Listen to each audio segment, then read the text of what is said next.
Is Democracy Now!, democracynow.org, The War and Peace Report. I'm Amy Goodman with Juan Gonzalez. Our guest, Goldie Taylor, MSNBC contributor, managing editor of the Goldie Taylor Project, where she writes about contemporary social and political issues. We're speaking to her in Atlanta, Georgia.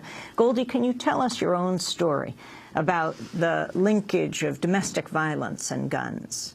Sure. You know, here in Atlanta, I have lived here, I guess, probably 27 years now. During our first year here in Atlanta, I met who I thought was the most charming man in the world. We moved in together, started college, just started to build a life with him. And not long after that is when the abuse began.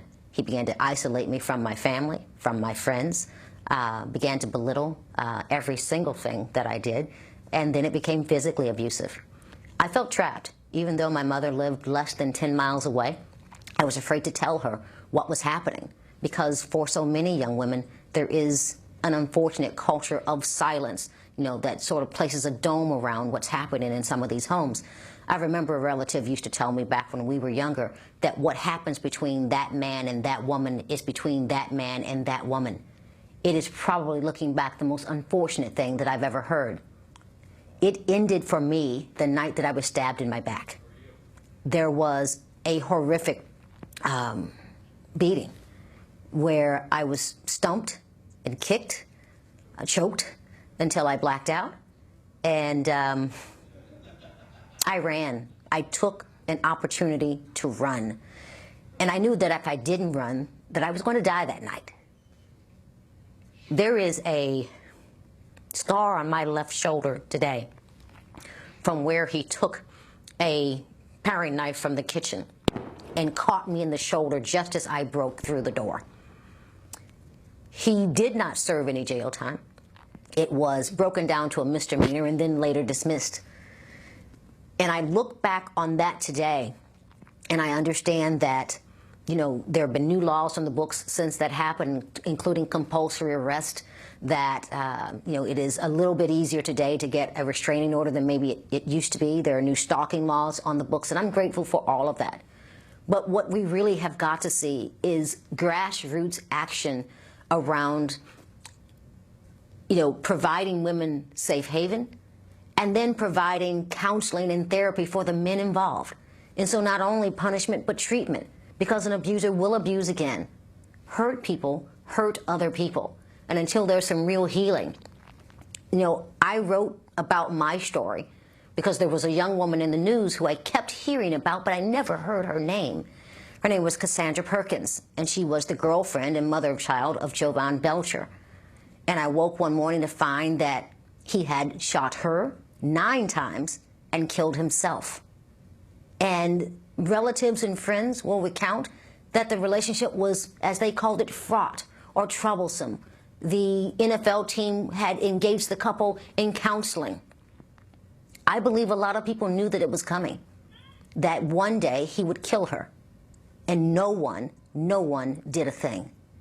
And so I told my story because Cassie and other young women like her aren't here to tell theirs. 3 women every day in this country are killed in domestic violence situations, whether it's a knife, a beating, or a gun. All too often, the gun makes it too easy. If there had been a gun involved in my situation, I am certain I would not be here today. Goldie Taylor, I wanted to ask you, you're former military as well, your sense, because our country obviously has been involved in so many military actions abroad, and the impact of how the military trains people in terms of the use of weapons and the impact of that once they get out of the military. Well, I think it's 2 things. 1, it is the weapons training that we receive, but 2, it's the care that we don't receive when we come home. The level of PTSD among both, the men and women who see action on the front line and those who don't, is really at a level that we haven't seen in a very long time because we have engaged ourselves in so many wars on so many fronts. But when we come home, the treatment, the care that's needed simply isn't there. Our nation's VA system, is largely broken. I don't know if you spent much time in a VA hospital, but it's a very tough place to get through, to get into its system and to actually receive care. You get better care, I think, at one of your county hospitals. And so I think it is two things. It is, one, the weapons training, but it's two, coming home to civilian life and making that transition, isn't always as easy for some of us as it may seem. Finally, the violence in urban areas, Goldie.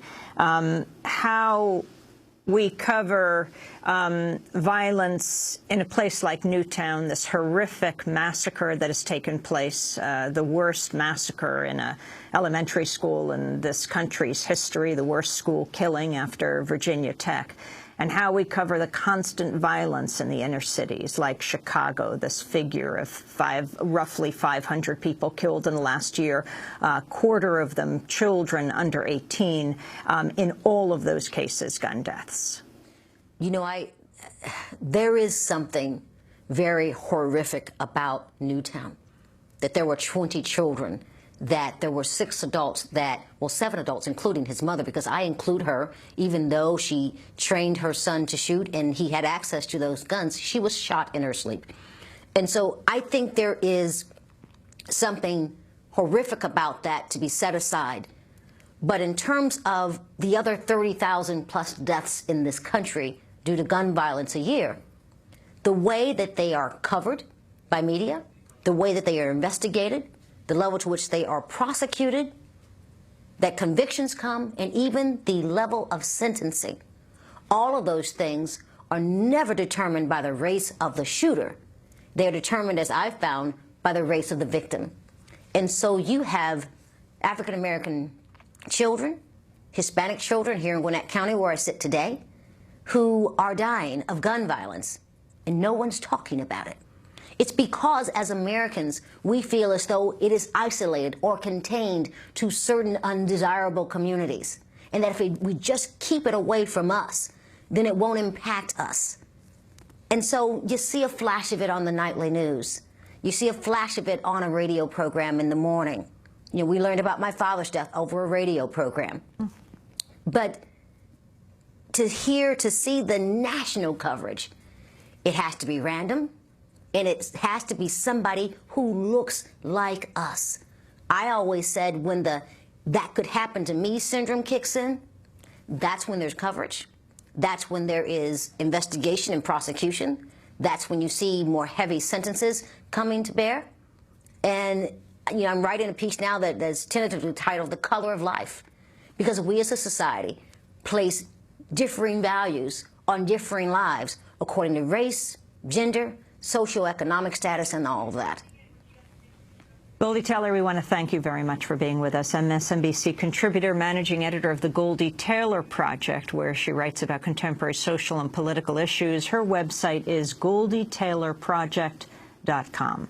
Speaking to us from Atlanta. This is Democracy Now!, democracynow.org, The War and Peace Report. I'm Amy Goodman with Juan Gonzalez. Thanks so much for watching this report from Democracy Now!, your daily independent global news hour. We don't accept advertising or corporate funding, but rather rely on donations from viewers like you. Please make your contribution by visiting democracynow.org. We need your support today to keep bringing you this hard-hitting, in-depth reporting.